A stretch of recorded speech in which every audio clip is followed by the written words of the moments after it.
उत्तराखंड मुक्त विश्वविद्यालय के कम्युनिटी रेडियो हेलो हल्द्वानी के सभी श्रोताओं को मेरा नमस्कार। मैं डॉक्टर आरुषि, राजनीति विज्ञान विभाग से आप सभी का स्वागत है राष्ट्रीय समाज कार्य सप्ताह के इस विशेष अवसर पर, जहां हम समाज, सामाजिक न्याय और जन जागरूकता से जुड़े महत्वपूर्ण विषयों पर संवाद कर रहे हैं। National association of professional social workers in India यानी नेप्सवी द्वारा आयोजित 7वें राष्ट्रीय समाज कार्य सप्ताह का मूल भाव भी यही है कि समाज के प्रत्येक वर्ग तक जागरूकता, अधिकारों और सामाजिक न्याय की बात पहुंचाई जाए।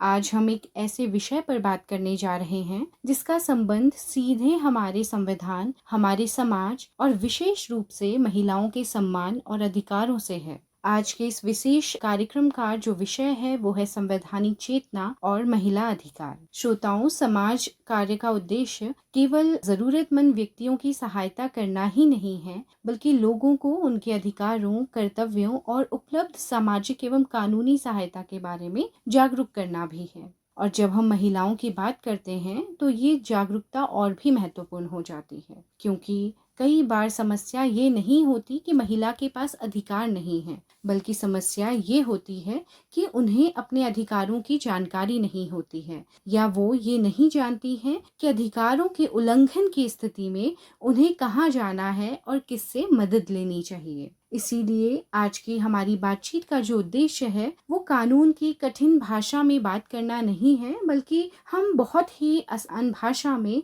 ये समझेंगे कि जो भारतीय संविधान है वो महिलाओं को कौन कौन से अधिकार देता है, कानून महिलाओं को किस प्रकार सुरक्षा प्रदान करता है, और यदि किसी महिला के अधिकारों का उल्लंघन होता है तो वो व्यवहारिक रूप से कहाँ और कैसे सहायता प्राप्त कर सकती है। हम अक्सर कानून का नाम सुनकर डर जाते हैं, लेकिन हमें ये समझना होगा कि कानून डराने के लिए नहीं है, बल्कि अधिकारों की रक्षा करने और न्याय तक पहुंच बनाने का माध्यम है। हमारा संविधान महिलाओं को समानता, गरिमा, न्याय का अधिकार देता है। तो आइए समाज कार्य सप्ताह के अवसर पर अपने अधिकारों को जानने, समझने की एक छोटी सी पहल की शुरुआत करते हैं। एक महिला के अधिकार क्या हैं और जब उसके अधिकारों का उल्लंघन हो तो वो क्या कर सकती हैं। तो इसके लिए पहला जो हमारा अधिकार है उस पर हम बात करेंगे घरेलू हिंसा से संरक्षण के बारे में। अगर किसी महिला के साथ घर में मारपीट होती है, उन्हें धमकाया जाता है, मानसिक रूप से परेशान किया जाता है या आर्थिक रूप से उनके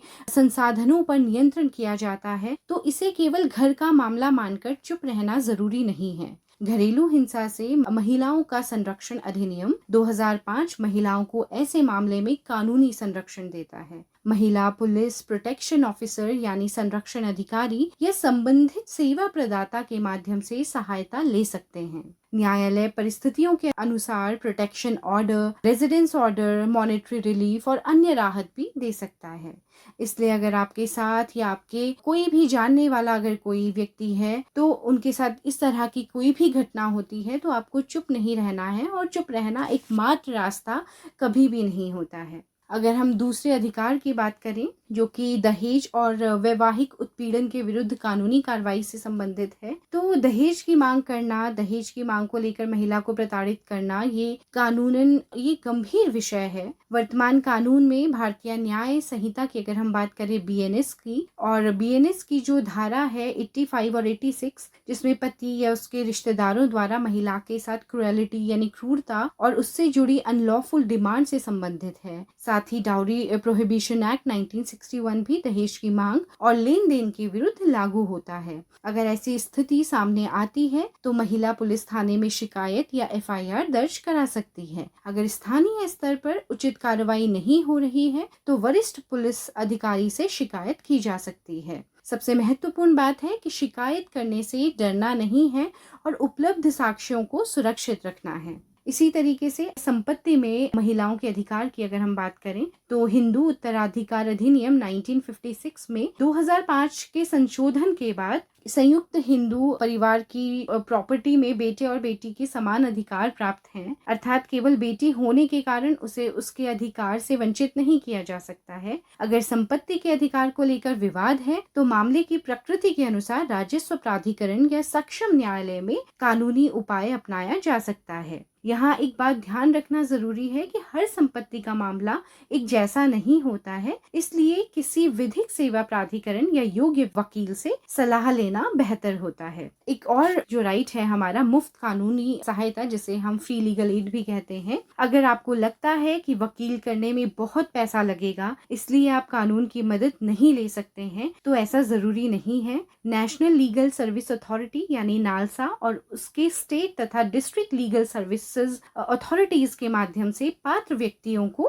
मुफ्त कानूनी सहायता भी उपलब्ध कराई जाती है। महिलाएं फ्री लीगल एड के लिए पात्र वर्ग में शामिल हैं। आप अपने जिले के डिस्ट्रिक्ट लीगल सर्विसेज अथॉरिटी यानी DLSA से संपर्क कर सकती हैं। आप 15100 पर नालसा की टोल फ्री हेल्पलाइन पर भी कानूनी सहायता और मार्गदर्शन प्राप्त कर सकती हैं। इसलिए आर्थिक समस्या को न्याय पाने के रास्ते में बाधा ना बनने दें। इसी तरीके से कुछ महत्वपूर्ण हेल्पलाइन नंबर भी हैं जिन्हें हमें याद रखना चाहिए। इन नंबरों को हमें जनरली अपने मोबाइल में भी अगर हम सेव कर देंगे तो ये हमारे लिए और ज़्यादा बेहतर होता है। जैसे कि 112 किसी भी आपात स्थिति के लिए एकीकृत, 181 महिलाओं के लिए ये वुमेन हेल्पलाइन है, और इसमें उत्तराखंड के सरकारी स्रोतों में भी 181 को वुमेन हेल्पलाइन के रूप में सूचीबद्ध किया गया है। इसी तरीके से 1098 है जो कि चाइल्ड हेल्पलाइन है, 15100 जो कि नालसा की हेल्पलाइन नंबर है जहां पर हमें फ्री जो है लीगल एड मिलता है। तो ये श्रोताओं, कानून की जानकारी केवल किताबों तक सीमित रहने वाली चीज नहीं है। जब एक महिला जानती है कि उसके साथ अन्याय होने पर उसे कहाँ जाना है, किससे संपर्क करना है और कौन सा कानूनी रास्ता अपनाना है, तभी विधिक जागरूकता वास्तव में सशक्तिकरण में बदलती है। इसलिए हमेशा हमें ये याद रखना होगा कि जो अन्याय को सहना आपकी मजबूरी नहीं है, अपने अधिकारों को जानना हमारा अपना अधिकार है और जरूरत पड़ने पर कानूनी सहायता लेना हमारी कमजोरी नहीं होती है बल्कि जागरूक नागरिक होने की निशानी है। इस समाज कार्य सप्ताह के अवसर पर हम सब ये संकल्प लें कि हम स्वयं भी अपने अधिकारों के प्रति जागरूक होंगे और अपने परिवार और आसपास की जो महिलाएं हैं उनको भी उनके अधिकारों की जानकारी देंगे। इसी संदेश के साथ हेलो हल्द्वानी के माध्यम से समाज कार्य सप्ताह के इस संकल्प से जुड़िए, अपने अधिकार पहचानिए, जागरूक बनिए और सशक्त रहिए। धन्यवाद।